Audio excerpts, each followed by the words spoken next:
கிறிஸ்துவுக்குள் மிகவும் பிரியமானவர்களே, அன்பின் ஆண்டவராம் இயேசு கிறிஸ்துவின் நல்ல நாமத்தினாலே உங்கள் அனைவரையும் அன்போடு வாழ்த்துகிறேன். எனக்கு அன்பான தேவ பிள்ளைகளே, என் அன்பு சகோதர சகோதரிகளே, இப்பொழுதும் அன்பராம் இயேசு கிறிஸ்துவின் நாமத்தினாலே நம்முடைய சர்வ வல்லமை உள்ள தேவனுக்கு முன்பாக நாம் வந்திருக்கிறோம். இந்த இரவு ஜெப வேளையில் நிச்சயமாக நம்முடைய ஜெபத்தை கேட்கிற, நம்முடைய ஜெபங்களுக்கு மறு உத்தரவு கொடுக்கிற, ஐயா நம்ம வேண்டிக் கொள்வதற்கும் விரும்புவதற்கும் மிகவும் அதிகமான பெரிய காரியங்களை செய்கிற அற்புதங்களின் ஆண்டவரை நோக்கி பார்க்க வந்திருக்கிறோம். நிச்சயமாக அவர் நம்முடைய எல்லா நெருக்கங்களிலும் இருந்து நம்மை கொண்டு வந்து விசாலத்திலே கொண்டு வந்து வைப்பார். ஐயா, அவரே நம் பட்சத்திலே இருக்கும் பொழுது நாம் பயப்படாமல் அவர் நமக்கு நன்மை செய்வார். அவரை நோக்கி பார்க்கிறவர்களும் எல்லோருடைய முகங்களும் பிரகாசம் அடைந்தது என்று பார்க்கிறோமே, அப்படியாய் நம்முடைய வாழ்க்கை, குடும்பம், நம் செய்கிற எல்லா காரியங்களிலும் ஒரு பிரகாசம் உண்டாகும் என்ற நம்பிக்கையிலே அவருடைய சமூகத்திலே வந்திருக்கிறோம். அருமையான தேவ பிள்ளைகளே, இன்று பாருங்கள், சங்கீதம் 118 இப்படியாக எழுதப்பட்டிருக்கிறது. சங்கீதக்காரன் இப்படியாக சொல்லுகிறார்: நெருக்கத்தில் இருந்து கர்த்தரை நோக்கி கூப்பிட்டேன், கர்த்தர் என்னை கேட்டருளி விசாலத்திலே வைத்தார். ஐயா, நெருக்கத்தில் இருந்து கர்த்தரை நோக்கி கூப்பிட்டேன், கர்த்தர் என்னை கேட்டருளி விசாலத்திலே வைத்தார். கர்த்தர் என் பட்சத்தில் இருக்கிறார், நான் பயப்படேன். மனுஷன் எனக்கு என்ன செய்வான்? எனக்கு அனுகூலம் பண்ணுகிறவர்கள் நடுவில் கர்த்தர் என் பட்சத்தில் இருக்கிறார். என் சத்துருக்களின் சரி கட்டுதலை காண்பேன். மைட்டி காட், எத்தனை ஒரு அற்புதமான கன்ஃபெஷன் பாருங்க. ஒரு விசுவாச அறிக்கையை எப்படி இங்கே சங்கீதக்காரன் மிகவும் அற்புதமான முறையிலே அறிவிக்கிறார். ஐயா, அவர் சொல்லிய வார்த்தைகளின் படியே இவருடைய வாழ்க்கையிலே நடந்தது. அருமையான தேவ பிள்ளைகளே, நெருக்கத்தில் இருந்து நீங்கள் கர்த்தரை நோக்கி கூப்பிடும் பொழுது வேதம் சொல்லுகிறது, யாக்கோபு இப்படியாக சொல்லுகிறார்: ஒருவன் துன்பப்பட்டால் ஜெபம் பண்ண கடவன். ஐயா, ஒருவன் சந்தோஷமா இருந்தால் சங்கீதம் பாட கடவன். வியாதியா இருந்தால் சபையின் மூப்பர்களை வரவழைப்பானாக. வியாதியா இருந்தால் ஜெபம் பண்ண கடவன், துன்பப்பட்டால் ஜெபம் பண்ண கடவன். This is a way. அருமையான தேவ பிள்ளைகளே, நெருக்கத்தில் இருந்து கர்த்தரை நோக்கி கூப்பிட்டேன்.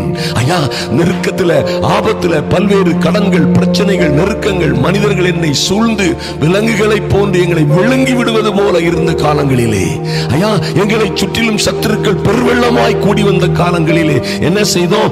கர்த்தரை நோக்கி கூப்பிட்டோம், அவர் எங்களை கேட்டருளினார். மாத்திரமல்ல, இடுக்கங்களிலும் நெருக்கங்களிலும் சிக்கல்களிலும் அகப்பட்டு இருந்த எங்களை விசாலத்திலே கொண்டு வந்து வைத்தார் என்று நீங்கள் சொல்லுவீர்கள். அதுக்கு முன்னால நீங்க செய்ய வேண்டிய காரியம், நீங்க சொல்லணும், உறுதியாய் அறிக்கையிட வேண்டும்: கர்த்தர் என் பட்சத்தில் இருக்கிறார். ஐயா, என்ன நெருக்கத்தில் இருந்தாலும், ஆபத்தில் இருந்தாலும், கஷ்டங்கள், சோர்வுகள், பல்வேறு பாடுகளிலே இருந்தாலும் கர்த்தர் என் பட்சத்தில் இருக்கிறார், நான் பயப்படேன். மனுஷன் எனக்கு என்ன செய்வான் என்று நீங்கள் உற்சாகமாய் விசுவாச அறிக்கை செய்யும் பொழுது உங்களுக்கு விரோதமாய் இருக்கிற எரிகோ கோட்டைகள் தன்னாலே உடைந்து போகும். ஐயா, உங்களுக்கு விரோதமாய் இருக்கிற தடைகள் எல்லாம் தன்னாலே மாறி போகும். நீங்கள் விசுவாச அறிக்கை செய்யுங்கள். உங்களை சுற்றிலும் இருக்கிற மலை போன்ற பிரச்சனைகள் இடமிட்டு இடம்பெயர்ந்து போகும். மாற்றமே இல்லை. பர்வதங்கள் நொறுங்கி போகும். நீங்களே உங்கள் வாயின் வார்த்தைகளினால், விசுவாச அறிக்கைகளினால் மலைகளை மிதித்து நொறுக்கி குன்றுகளை பதற்கு ஒப்பாக்கி விடுவீர்கள். விசுவாச அறிக்கையினால் நன்றாக ஒரு காரியத்தை நினைவிலே கொள்ளுங்கள். தேவையில்லாத வார்த்தைகளை பேசாதிருங்கள். யாரையும் குறை சொல்லாதிருங்கள். கெட்ட வார்த்தைகள், அதாவது நன்மை பயக்காத வார்த்தைகள் ஒன்றையும் உங்கள் வாயிலே பேசாதிருங்கள். கர்த்தரை நோக்கி அமர்ந்திருங்கள். நெருக்கத்தில் இருந்த நீங்கள் கர்த்தரை நோக்கி கூப்பிடுங்கள். அருமையான தேவ பிள்ளைகளே, அவர் அதை கேட்டருளுவார். உங்களை விசாலத்திலே கொண்டு வந்து வைப்பார், உங்களையும் உங்கள் பிள்ளைகளையும். இன்னும் பாருங்க, சங்கீதக்காரன் இப்படியாக சொல்கிறார்: நான் பயப்படேன், கர்த்தர் என் பட்சத்தில் இருக்கிறார், நான் பயப்படேன். மனுஷன் எனக்கு என்ன செய்வான்? மனுஷன் எனக்கு என்னையா செய்ய முடியும்? கர்த்தர் என் பட்சத்தில் இருக்கிறார். பேதுரு இப்படியாக சொல்கிறார், அப்போஸ்தலனாகிய பேதுரு: ஐயா, நீங்கள் நன்மையை பின்பற்றுகிறவர்கள் ஆனால் உங்களுக்கு தீமை செய்கிறவன் யார்? நீங்கள் தேவனோடு இருந்தால் உங்களுக்கு விரோதமாக எழும்புகிறவன் யார்? அது யாரால முடியும்? அருமையான தேவ பிள்ளைகளே, இன்னும் 7ஆம் வசனத்திலே, எனக்கு அனுகூலம் பண்ணுகிறவர்கள் நடுவிலே கர்த்தர் என் பட்சத்தில் இருக்கிறார், என் சத்துருக்களின் நீதி சரி கட்டுதலை காண்பேன். நிச்சயமாய் காண்பேன். நல்ல ஒரு காரியத்தை நினைவில் வைத்துக் கொள்ளுங்கள். அருமையான தேவ பிள்ளைகளே, நிச்சயமாக நீங்கள் உங்கள் சத்துருக்களின் நீதி சரி கட்டுதலை பார்ப்பீர்கள். ஐயா, உங்களுக்கு விரோதமாக எழும்புகிறவர்கள் கர்த்தராலே மடங்கடிக்கப்படுவார்கள். உங்களுக்கு எதிராய் வருகிறவர்கள் கர்த்தராலே யுத்தம் செய்யப்படுவார்கள். அதனால் உங்களுக்கு விரோதமாய் ஒரு வழியாய் வருகிறவர்கள் ஒரு வழியாய் வருவார்கள், 7 வழியாய் சிதறி போவார்கள். அருமையான தேவ பிள்ளைகளே, உங்களுக்கு விரோதமாய் உருவாக்கப்படுகிற எந்த ஆயுதமும் உங்கள் பிள்ளைகளுக்கு விரோதமாக, உங்கள் மகளுக்கு, உங்கள் மகனுக்கு விரோதமாக, ஐயா நான் என் மகளை அன்போடு, என் மகனை அன்போடு வளர்த்து வருகிறேன், இந்த பிள்ளைகளுக்கு விரோதமாக எத்தனையோ உலக காரியங்கள் வந்து மோதுகின்றன, எத்தனையோ பிரச்சனைகள் வந்து மோதுகின்றன. எல்லாவற்றிலும் இருந்து யார் எங்களை பாதுகாப்பார்கள்? ஐயா, தூரப்பட்டணத்தில் இருக்கிற என் மகளை, என் மகனை யார் பாதுகாக்க முடியும்? நீரே அல்லாமல் ஒருவரும் இல்லை என்று நீங்கள் அவரை சொல்லி, நீர் இருக்கிறீர் என் பட்சத்திலே, என் பிள்ளைகளுடைய பட்சத்திலே இருக்கிறீர், ஆதலினால் நான் பயப்படேன். மனுஷன் இந்த உலகமும் எனக்கு என்ன செய்ய முடியும்? நீரே எனக்கு அனுகூலம் பண்ணுகிறவர்கள் நடுவிலே கர்த்தாவே நீரே என் பட்சத்திலே இருக்கிறீர் என்று சந்தோஷமாய் சொல்லுங்கள். அப்பொழுது உங்கள் சத்துருக்களின் நீதி சரிக்கட்டுதலை பார்ப்பீர்கள். மனுஷனை, என் அன்பு தேவ பிள்ளைகளே, மனுஷனை நம்புவதை பார்க்கிலும் கர்த்தர் பேரில் பற்றுதலாய் இருப்பதே நலம்.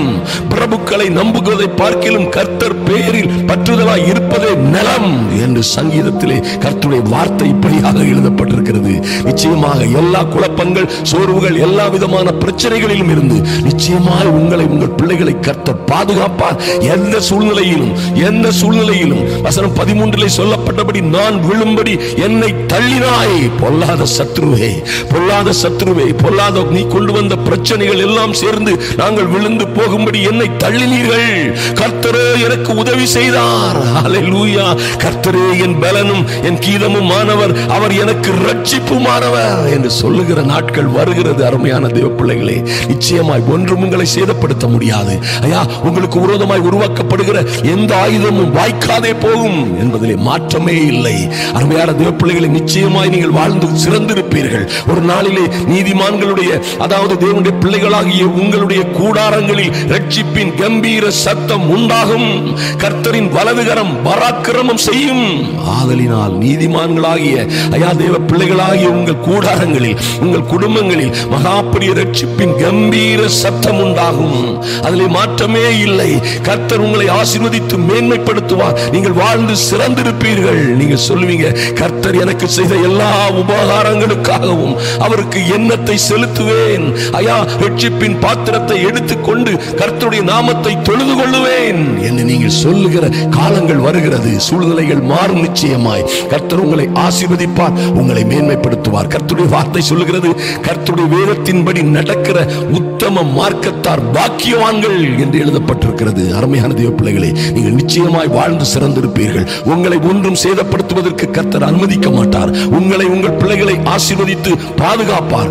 அவரே ஏற்படுத்தின தூதர் கூட்டங்கள் உங்களையும் உங்கள் குடும்பங்களையும் பாதுகாக்கும். நீங்கள் வாழ்ந்து சிறந்திருப்பீர்கள். நாம் இப்பொழுது ஜெபிப்போம். அன்பின் பரலோக பிதாவே, உம்மை நன்றியோடு நோக்கி பார்க்கிறோம் சுவாமி.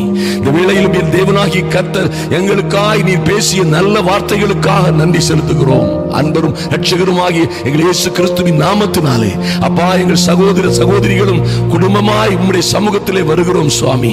நீரே உயர்ந்தவர், மாறாதவர், எல்லா மகிமைக்கும் பாத்திரர். ஐயா, நீரே எங்கள் பலனும் எங்கள் கீதமும் ஆனவர், நீரே எங்கள் ரட்சிப்பும் ஆனவர் என்று உண்மையே நம்பி இருக்கிற உம்முடைய பிள்ளைகளுக்காக நீர் இறங்கும்படியாய் ஜெபிக்கிறோம் சுவாமி. எல்லா நெருக்கங்களிலும் இருந்து, ஐயா, எல்லா நெருக்கங்கள், எல்லா உபத்திரவங்கள், பாடுகளிலும் இருந்து உம்முடைய பிள்ளைகளை விடுவிக்கும்படியாய், எல்லா சத்துரு போராட்டங்களிலும் இருந்து, எல்லா பிரச்சனைகளிலும் இருந்து உம்முடைய பிள்ளைகளை நீர் இன்று இரவோடு இரவாக ஒரு விடுதலையின் செய்தியை அவர்கள் கேட்கும்படியாய், ஒரு நம்பிக்கையின் செய்தியை அவர்கள் கேட்கும்படியாய், ஒரு நல்ல செய்தி இவர்களுக்காக, இவர்கள் பிள்ளைகளுக்காக கடந்து வரட்டும் சுவாமி. நன்றி செலுத்துகிறோம்.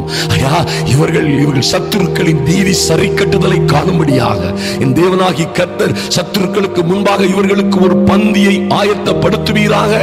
இவர்கள் தலையை எண்ணெயினால் அபிஷேகம் பண்ணும்படியாய் ஜெபிக்கிறேன் இயேசுவின் நாமத்தினாலே. ஐயா, இந்த பிள்ளைகள் எதில் குறைவாக குறைவுபட்டு அல்லது இல்லாதது போல் இருக்கிறார்களோ, வெறுமையா இருக்கிறார்களோ, காலி பாத்திரங்களை போல இருக்கிறார்களோ, இவர்கள் பாத்திரங்களை நிரப்பும்படியாய் ஒரு புது எண்ணெயின் அபிஷேகம் இவர்கள் மீது இறங்கட்டும் சுவாமி. இவர்கள் தலையை என் தேவனாகி கர்த்தர் எண்ணெயினால் அபிஷேகம் பண்ணும்படியாய் ஜெபிக்கிறேன். இவர்கள் பாத்திரங்கள் நிரம்பி வழியட்டும் சுவாமி, நிரம்பி நிரம்பி வழியட்டும் சுவாமி. கடன் பட்டவர்கள், கஷ்டப்படுகிறவர்கள், நஷ்டப்பட்டு தோல்வி அடைந்தவர்கள், இனி நீயோ கடன் வாங்காதிருப்பாய், அநேக ஜாதிகளுக்கு கடன் கொடுப்பாய் என்ற மாற்றங்கள் வரட்டும். இவர்கள் பாத்திரங்கள் நிரம்பி வழியட்டும் சுவாமி.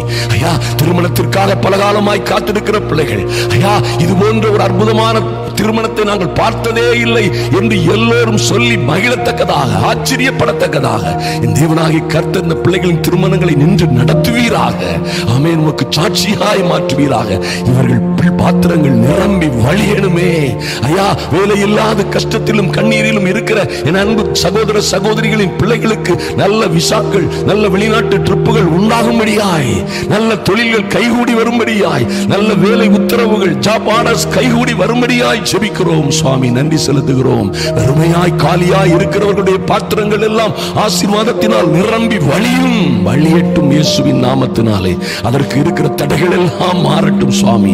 ஐயா, இவர்களும் அறிந்திருக்கிறார்கள், மனுஷனை நம்புவதை பார்க்கிலும் கர்த்தரை பேரில் பற்றுதலாய் இருப்பதே நலம், பிரபுக்களை நம்புவதை பார்க்கிலும் கர்த்தர் பேரில் பற்றுதலாய் இருப்பதே நலம் என்று உம்முடைய பட்சத்திலே இருக்கிற ஐயா, உம்மையே நோக்கி பார்க்கிற, இரவும் பகலும் காலையும் மாலையும் உம்மையே நோக்கி பார்க்கிற இந்த பிள்ளைகளுக்காக நீர் இறங்குவீராக. அவருடைய பிள்ளைகளுக்காக இறங்குவீராக. குடும்பங்கள் ஆசீர்வதிக்கப்படட்டும். கர்த்தர் மேன்மைப்படுத்துவீராக. எங்களை முழுவதுமாய் முற்றிலுமாய் தாழ்த்தி எங்கள் அன்பின் பரலோக பிதாவே உம்முடைய சமூகத்திலே ஒப்புக் கொடுக்கிறோம் சுவாமி. இப்பொழுதும் அன்பு தேவ பிள்ளைகள் ஒவ்வொருவருடைய வாழ்க்கையிலும் நீ செய்ய போகிற பெரிய அதிசயமான காரியங்களுக்காக உமக்கு நன்றி செலுத்துகிறோம். ஐயா, இந்த வீடியோவை, இந்த செய்தியை அநேகருக்கு ஷேர் பண்ணுகிற, அநேகருக்கு அனுப்பி கொடுத்து அநேகரை ரட்சிப்புக்குள்ளே நடத்துகிற அன்பு தேவ பிள்ளைகளை, என் அன்பு சகோதர சகோதரிகளை பிரத்யேகமாய் ஆசீர்வதிப்பீராக. பாருங்க, நீங்க எவ்வளவு நெருக்கத்தில் இருந்தாலும் சரி, எத்தனையோ பிரச்சனைகளை உங்களை நெருக்கி கொண்டிருந்தாலும் சரி, என் அன்பு சகோதர சகோதரிகளே, கர்த்தர் அதை இன்று கேட்டருளினார். உங்களை நிச்சயமாய் விசாலத்திலே கொண்டு வந்து வாய்ப்பார்.